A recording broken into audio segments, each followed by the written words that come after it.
Good morning, you guys. Happy Sunday to everyone. Welcome back to the channel. Anyway, it's Pete from Hyperboost, and today I just wanted to actually have both cars out today. I just drove this car to go get out some breakfast and feed the fam for a little bit. Today I want to talk about my Mitsubishi Evo 10.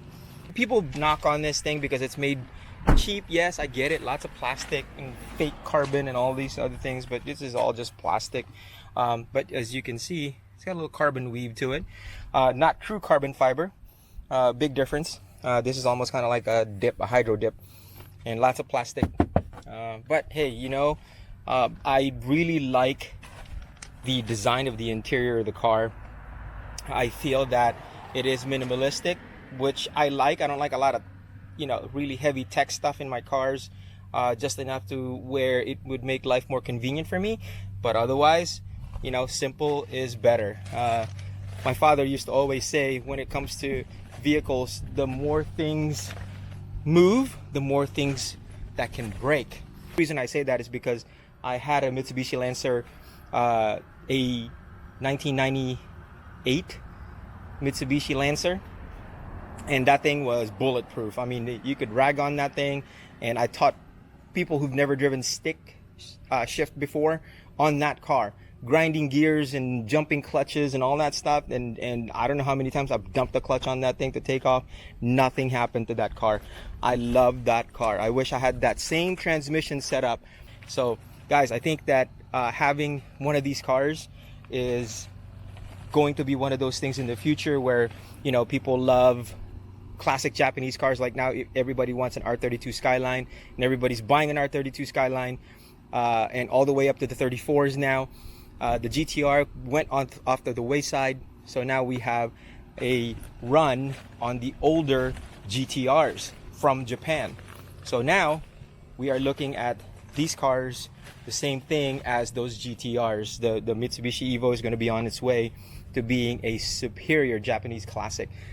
Okay, so because the reason why I know this is because I've been trying, just to kind of test the waters on trade-ins and all these other things, and how to basically get another car. In fact, I was talking about getting an R8 before. I think you guys saw that vlog about me getting a supercar, but the R8, Audis, all these cars declining in value unless you get into the $1 million range and getting a Porsche GT, Carrera GT, something like that, where $1 million and above, Paganis.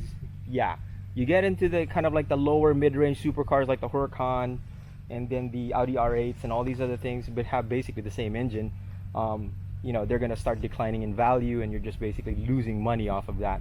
But with these cars, slowly but surely, it's starting to rise up. I've done my research, I've done my due diligence, everything is kosher. So anyway, let's go out for a drive.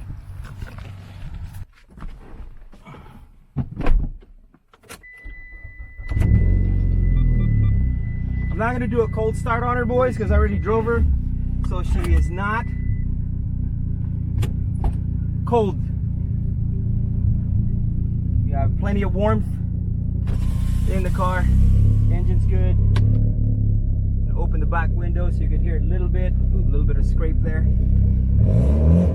Ooh, boys, she sounds good. Let's take it around the hood for a little bit.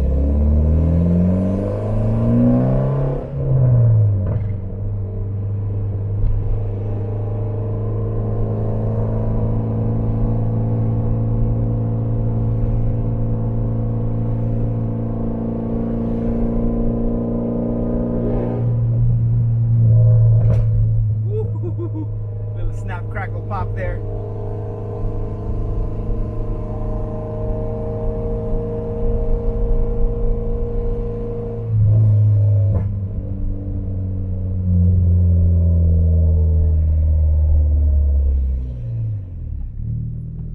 Alright guys, if we take off here, we're gonna make a lot of silly noises, and I ask for your forgiveness for all the giggles that I'm gonna be making. Boy, that's loud. That ETS straight pipe, woo!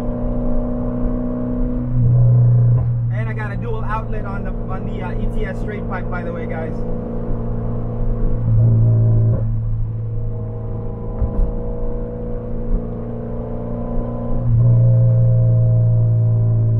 Oh my goodness, boy, she sounds so good.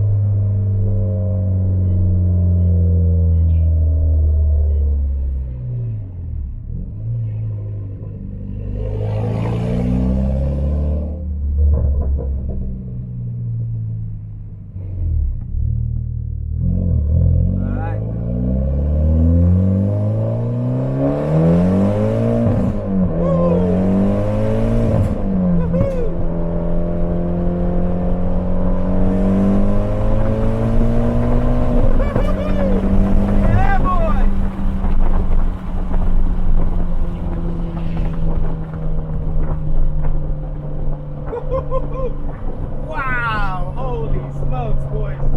That is amazing. Oh my goodness. Oh my goodness. Silly. Just absolutely silly. The noise and the acceleration. Wow. That all-wheel drive. Oh my goodness, boys. You can't beat it. You cannot beat it. Alright, we're gonna take it easy. Don't want to get in trouble. A couple of blasts. Oh my goodness, boys. Oh wow. Absolutely. Yes, sir. Oh my goodness, the echo bouncing off the car.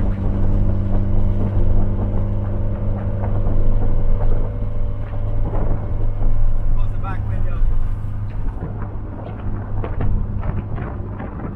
One thing about the Mitsubishi Evo is it's actually made to be a grocery getter. I guess the Mitsubishi engineers were trying to find the perfect balance between having a grocery getter and a fun car. And I think even from its inception at the Evo, the first Mitsubishi Evo, they found that balance and they just refined it and refined it and refined it until the culmination into the Evo 10. In fact, since this is the first gen, the next generation Evos came with touchscreens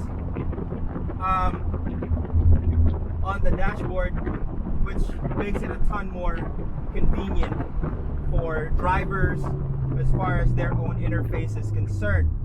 But with the older Evos, this is literally a very, very visceral. It's a very visceral vehicle. It's tactile. You could like literally feel and touch everything on this car, and it doesn't feel like it's going to do anything else but go fast. Even with the older incarnations of the Evo 10, which is this one is the oldest one. This is actually one of the first or second run off the factory floor from Japan. And I really feel that this car is far superior than the 2015s, just for the fact that those cars did not come with Recaro seats. I think the FE version came with regular seats. I got to talking to a gentleman from my home state of Maryland that has an FE, and he had to buy Recaro seats for this car. That is, to me, nuts. Why would you put regular Lancer seats in an Evo 10 final edition? To me, if it was a final edition, you would literally put everything in that car that never went into other Evos. What you bought is an upgraded Lancer GTS with a 4B11T motor in it. That's it. Okay, so I'd rather have the older incarnations of this car, namely this version and maybe up to the 2013 and 14 versions. So anyway, guys, I'm coming close to the house, and this ends this drive. So hopefully you guys subscribe to HyperBoost on YouTube. I'm also on Instagram under Boosted Dad Pete Navarro. So guys, Make sure that you follow and subscribe, share the video. I sincerely appreciate it. I'm not trying to get rich off of YouTube. I'm just trying to share my experiences with my car or my vehicles, including the Toyota Tundra. And hopefully we'll see you guys on the next vlog. All right, peace out.